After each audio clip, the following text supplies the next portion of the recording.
Welcome to Cut the Crop, keeping you in the know about everything you grow. Researchers, growers and other interesting folk delivering insights and information on topics ranging from agronomy to profitability. Brought to you by the Foundation for Arable Research. Hello and welcome. My name's Alison Stewart and I'm your host of this session of Cut the Crop. And today my guest is Hannah Ritchie. Hello Hannah, welcome. Hi Alison. So Hannah is recently, I think six months? Yep. Yeah, new position at FAR, Environment, Technical and Policy Advisor. And you might sort of say, well, what on earth is that? And that's why Hannah's here, because she's going to tell us about it. And it comes back to FAR wanting to support farmers in understanding, what they have to do to be able to meet, a whole range of different environmental compliance requirements that are currently happening as well as the ones that are coming up. But before we do that, maybe Hannah, just tell us a little bit about your background. Yep, absolutely. So I have a degree in environmental science, which I got in the UK a few years ago now. I spent about 8 years at Environment Canterbury, which is the Canterbury Regional Council, doing a range of different project work in urban freshwater management and rural biosecurity. And I then spent, prior to coming to FAR, 4 years at New Zealand Pork as their Senior Environmental Advisor. We're very happy to have you because now I don't have to read all of those horrendous documents and I can give them to you. You can. Now, there's a lot of environmental regulations coming down the track for our growers, and it can be quite overwhelming. And we have to try and find ways in which we can support our growers to be able to understand them and to be able to meet the requirements. So we're going to talk a little bit about freshwater, and then we'll maybe touch a little bit on, Hiwoka Ekinoa and the greenhouse gas stuff. So why do we need freshwater policy? It's a very good question, and I'm sure it's a question that a lot of growers have as well. The reason is that the Resource Management Act, which is the act that governs environmental use and development and management in New Zealand, has historically not been particularly good at its job. It hasn't really achieved its objective of sustainable management. And over the last 30 years since it was enacted, there has been a gradual decline in freshwater health and freshwater ecosystem health. Some of that's related to urban land use, some of it's related to rural land use, but there's an overwhelming consensus that the Resource Management Act has actually failed to protect the environment or to allow sustainable development of the environment.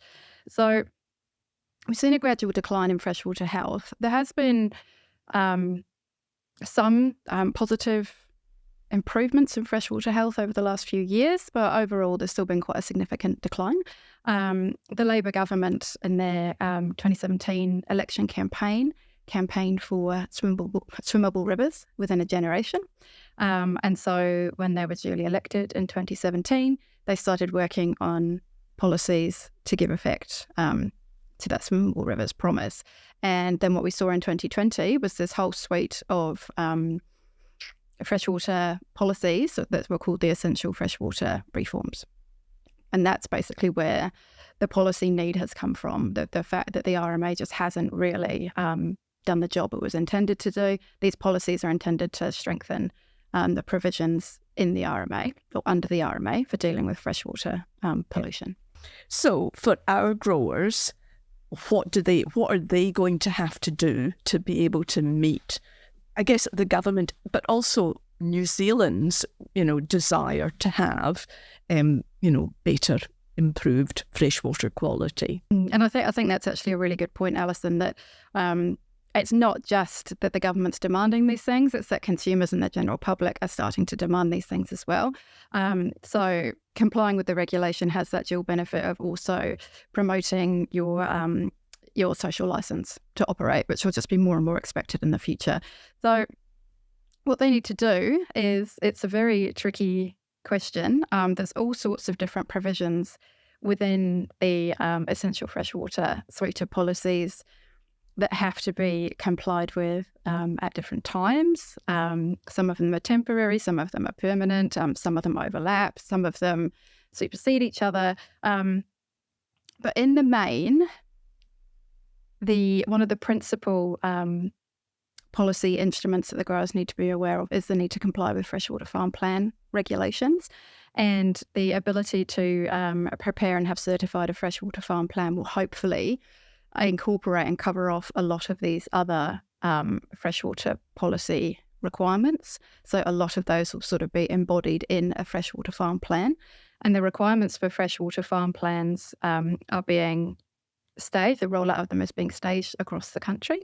So certain regions, the Waikato and Southland, have already gone live with their freshwater farm plans, and Otago, the West Coast and Horizons are scheduled to go live, which basically means the regulations come into effect in their region early next year.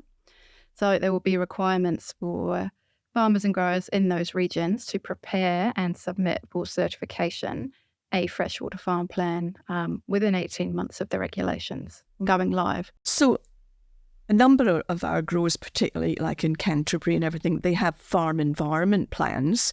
What's the difference then between, if you've done a farm environment plan, I mean, is a lot of what is required in a freshwater plan already embedded in the farm environment plan, or is there a whole load of new stuff? No, absolutely. It's I think the freshwater farm plan regulations are very closely modelled on the farm environment plan. So farm environment plans have been around in Canterbury for quite a long time now. It's a fairly established process, so growers in Canterbury in particular will probably be fairly familiar with it. And we're also in the process of rollout in Waikato and Southland as well, when these regulations came into force. So for the most part, it's about assessing the environmental risks on your property, and that's risks from the inherent characteristics of the property. So the soil type, the climate, waterways on the property, critical source areas, those types of things. The risks from the farming activities that you do, so that would be cultivation, nutrient application, intensive winter grazing, those types of things. And then looking at methods and actions that you will take to address those risks. So those are the basic requirements. That's what a farm environment plan is designed to do. The freshwater farm plan has the same overall framework, same objective. The main difference is that with a freshwater farm plan, you are required to take into account the catchment context that your farm operates within. So every regional council will make available to you the catchment context challenges and values. And you then have to tailor the risks and actions in your freshwater farm plan to address those, the risks and the challenges within your catchment. So, for example, if you're operating in a catchment that has significant sort of freshwater degradation from sediment and phosphorus loadings, then that might have to be the focus of the actions in your freshwater farm plan over, say, actions to address nitrate leaching. So it sort of it tailors it to your local area and the specific issues in that local area, and that's something that farm environment plans don't do. That's the biggest difference. And all of that is available for growers to have a look at. Like that information around what that context and value in the local area, that's available. It will be. So there is. As I said, there's a stage process for the freshwater farm plan rollout. Now, it's a really big job for councils to make all this information available. So they are making it available as the regulations are switched on. So within each region, there's a stage rollout process where people in certain catchments will have regulations switched on before the subsequent catchments. So as catchments are switched on, the council are making available that catchment context challenge and values document. Yeah, so by the time it comes to prepare your plan, the council have to make that information available to you. And for the most part, they're working really hard to make it available in a really accessible way. So Southland have prepared a map. We just type in your address and it will bring up an outline of your property, and it will give you a link to a document that explains the catchment context for your particular farm. And the growers have got a certain period of time from when, the councils start implementing this to when they've got to be able to have it in place. Yeah, so they've got 18 months to, once the regulations are switched on, to submit their plan to certify for certification. But we wouldn't advise leaving it 18 months because there might be a bit of a backlog towards the end of that time. So the earlier growers are able to even just be thinking about what their catchment context might be, what their risks might be, what actions they're already taking would be a really good thing to start doing well ahead of time. Yeah. So FAR obviously developed a farm environment plan template. Are we recommending to growers to, start off by, trying to utilise that, or are we modifying it? Like, what's the best way that we can support growers who haven't done anything yet and they just want to start? So FAR are modifying our farm environment plan template to meet freshwater farm plan requirements. There is some requirements around administration and reporting for freshwater farm plans that makes it a little bit trickier. Our aim with the farm environment plan templates and the freshwater farm plan templates is to keep it as simple and as easy as possible. And there's a little bit of a challenge in meeting some of those administrative requirements, which are around reporting to the councils, while keeping that really simple, clear farm environment plan template that FAR's got. So we're working on adjusting it at the moment, and we will be trialling that with some growers to get their feedback on how well it's working, what changes we might need to make it really practical, but still meet the administrative requirements. So something that we are working on at the moment, and what we would suggest is that farmers that have a farm environment plan use that as the basis for their freshwater farm plan, and the subject and the content and the layout of the two documents are very similar. So it should be quite easy to transfer that information from one to the other. Yeah. So what is FAR going to be doing then as the different councils start rolling out this? What are we going to do to be able to help the growers?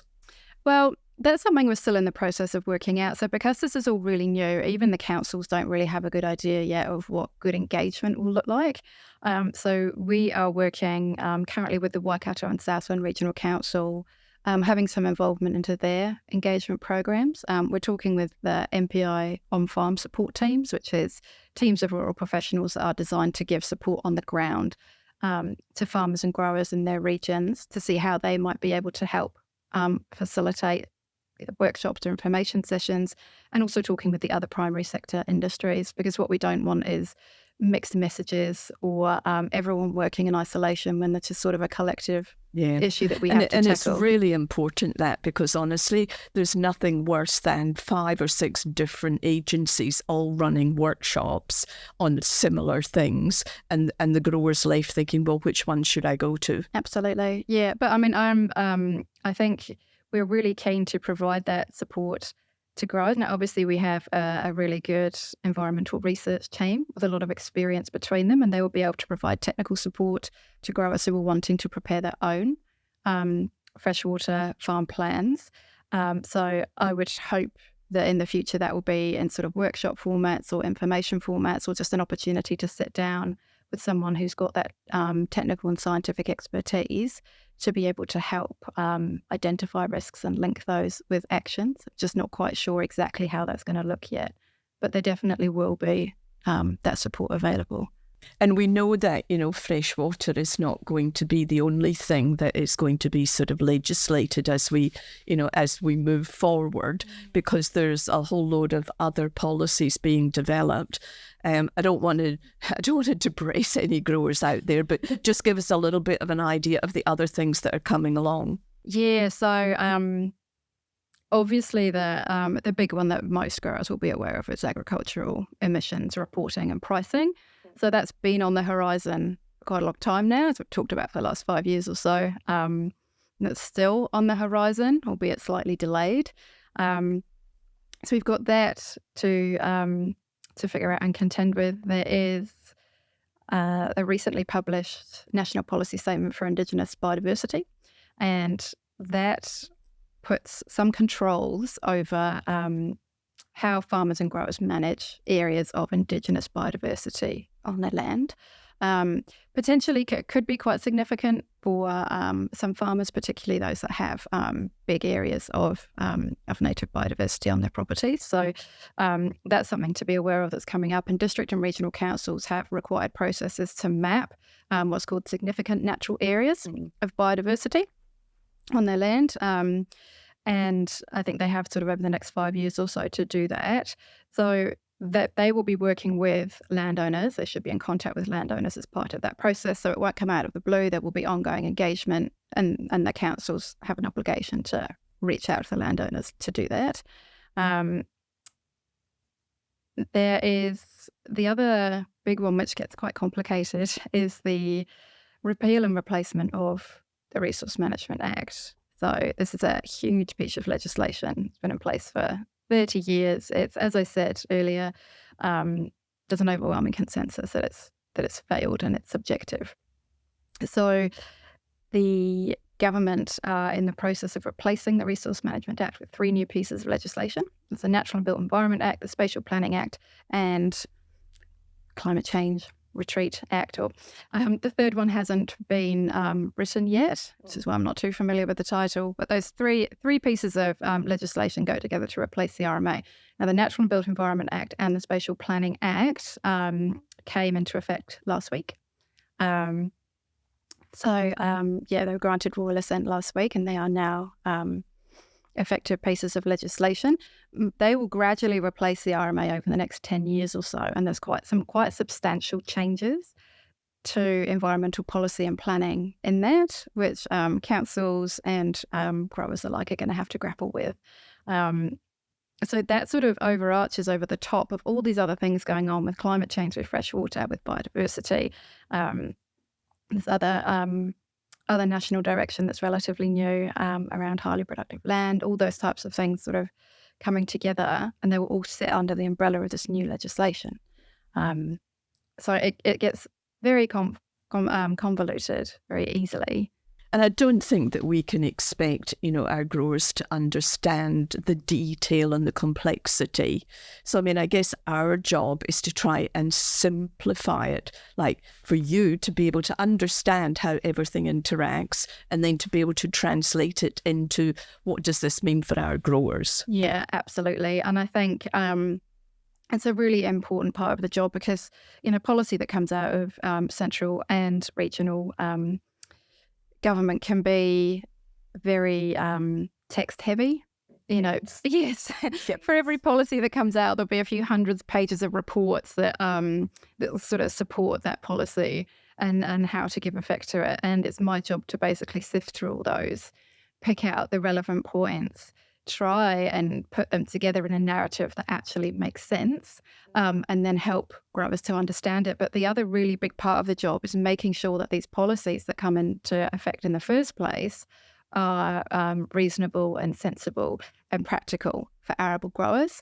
And that's where we sort of do it in reverse. And I can go to farmers and growers or experts within the industry and ask them about legislation or policies, plans that are being proposed, and say, hey, what do you think about this? What are the impacts going to be? And getting that feedback and then feeding that back to government or to local councils to make sure that policy is actually fit for purpose. And it's really important that we do this in collaboration with the other sectors, because the other sectors might look at it through their lens and be wanting to make recommendations that make sense and ease the burden on their farmers or growers, but that might have an unintended consequence and be a negative impact on our growers. So we've got to make sure that, that the input that's coming from all of the sectors is balanced. Yeah, absolutely. Yep. And we need to be able to look after our own interests. Like you said, it's a fairly small sector. It's quite easily to be overlooked. Yeah, I think, especially with some of the other industry bodies being a much bigger organisation. Much bigger farm systems across the country. So it is, I think, quite easy for Arable to be overlooked. So it's really important to have that individual voice. But it's also really important that the primary sector as a whole is talking as a group, that we're all advocating for the same thing, albeit there might be slight nuances in the way we want things structured or where we want things to land. But as a whole, we're all after the same thing, which is, a vibrant, profitable primary production sector. And if we all work together, then it's a stronger voice. I think that's what we've been trying to do with Huoka Ekanoa, but I think time will tell whether that's been successful or not. Coming back to arable growers, I mean, I guess if an arable grower is sitting there and they're just wanting to know where to start, can they contact you for advice and guidance? Yeah, absolutely. Yep. So with any sort of environmental policy, I'm here to help support growers in understanding and implementing that policy. So absolutely, that's what I'm here for, and I'm more than happy to do that. Yeah. And I mean, obviously, we don't want to overload you with 2,500 individual inquiries. But if there are groups of growers out there who sort of thinking, oh gosh, we really have to get our head around this, it would be feasible for them to contact you and say, look, can you come? Can you give us an online seminar, or can you answer specific questions or meet us as a group? Yep, absolutely. So we actually did this quite recently in the Waikato. There was a grower there contacted FAR saying that they had organised a meeting with the regional council to talk about the freshwater planning process that all the councils are going through at the moment. They wanted to discuss it with Waikato Regional Council because they had some concerns about how the plan review might play out and what the implications might be for arable growers. So they wanted to go and have their say and give them some feedback. This particular grower contacted FAR and just asked if there was any support available for something like that. So myself and Dirk Wallace, who's one of our environmental researchers, went to the meeting with the Waikato Regional Council, basically just to provide support. It was grower-led, and they were very motivated, very intelligent group of growers that were leading that discussion. But I was there to provide technical policy advice. Dirk was there to provide scientific advice if it was needed. So we're really just there in that supporting role. And then I'm currently in the process of writing up a written submission on the basis of that meeting, because that's something as well that I have more time to do than growers do. And I'm quite experienced in doing that, so it's probably a lot quicker for me to do that too. So, and it's really, really important. I mean, it's really important that growers know what's coming, and being well informed is being well prepared. So it's really important if they are confused or anything, they do get in touch, but it's equally as important that I get that feedback from the growers as well, so that I can then relay these things to central and local government. Yeah, so it sort of works both ways, that I need their help as much as they might need ours. Absolutely. Now, I mean, we've always had some of our growers saying, FAR is a research organisation. You should just, stick to your knitting and do that. And you shouldn't get involved in any policy work. That's the Federated Farmers' role.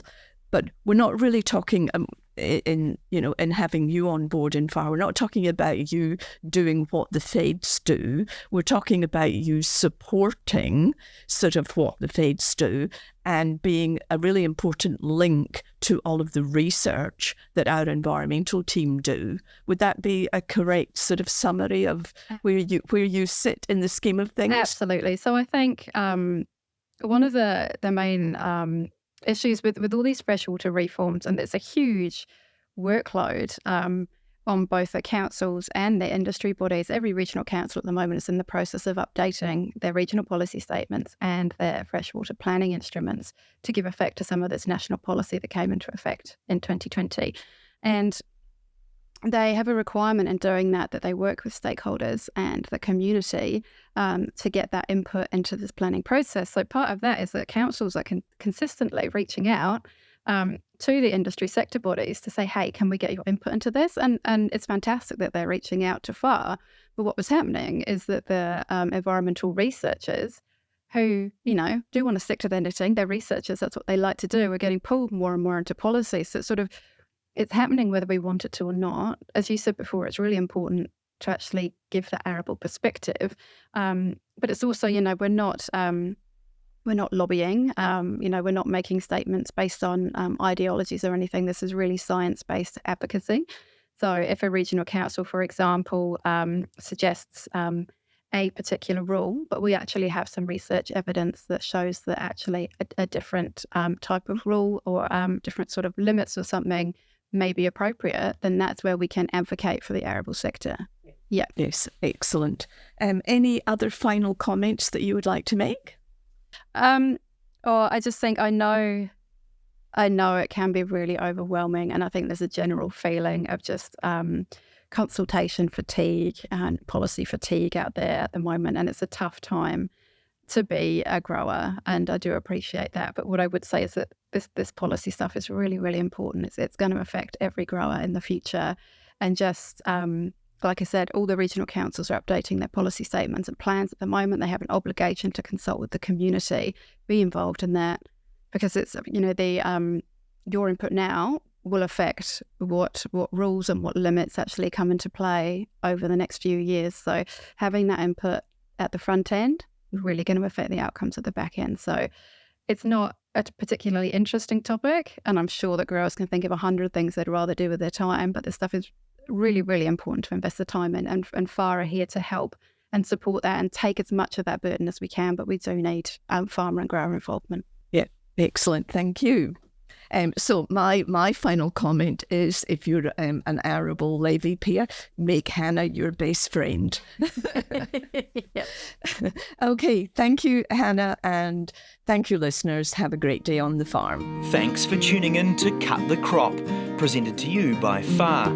If you'd like to know more about any of the topics discussed or have any suggestions for future topics, go to www.cutthecrop.co.nz.